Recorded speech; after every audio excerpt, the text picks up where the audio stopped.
पाए भाकुर पिरी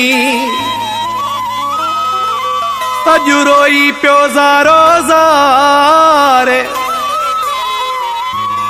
हबीब लाउ नड़ु चे यार ॾाढियूं दाहूं कयई दर्द मां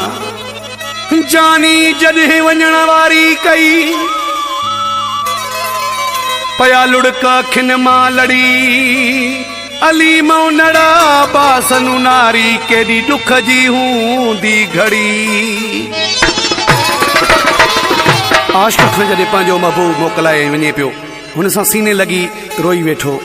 निमाणा नेण खणी पंहिंजो महबूब आशिक़ खे कीअं पियो चए गोरे तलब भाकुर पाए चयई मूंखे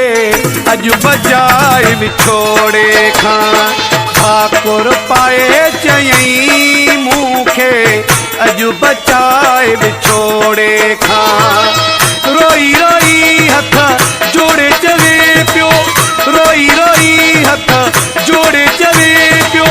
ज़ारू खराए विछोड़े खां भाकुर पाए चयई मूंखे अॼु बचाए विछोड़े खां भाकुर पाए चयई मूंखे अॼु बचाए विछोड़े खां।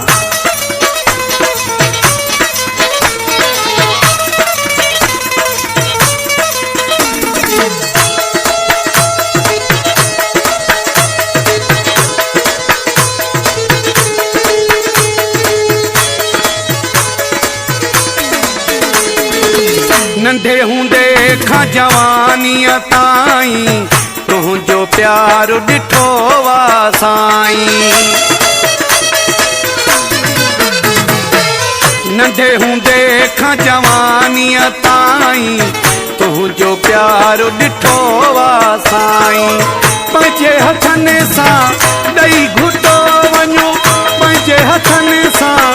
ॾेई घुटो वञो पर न माराए विछोड़े खां भाकुर पाए चयई मूंखे अॼु बचाए विछोड़े खां भाकुर पाए चयई मूंखे अॼु बचाए विछोड़े खां।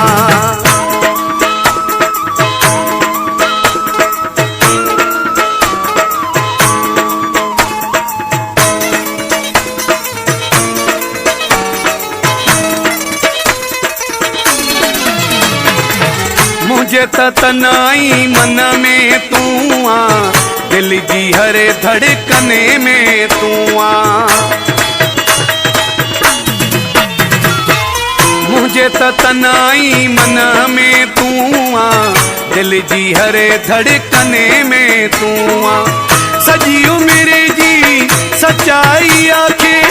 सजी उम्र जी सच्चाई आखे न चोट खराए विछोड़े खां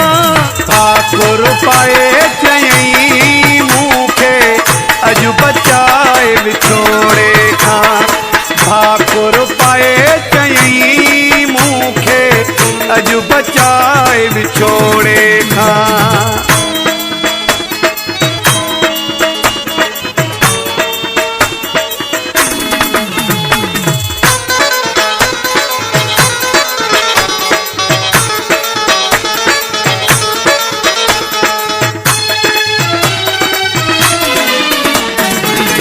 ऐसा न उनड़ खे हर कोई समझंदो मूंखे आ तूं जोई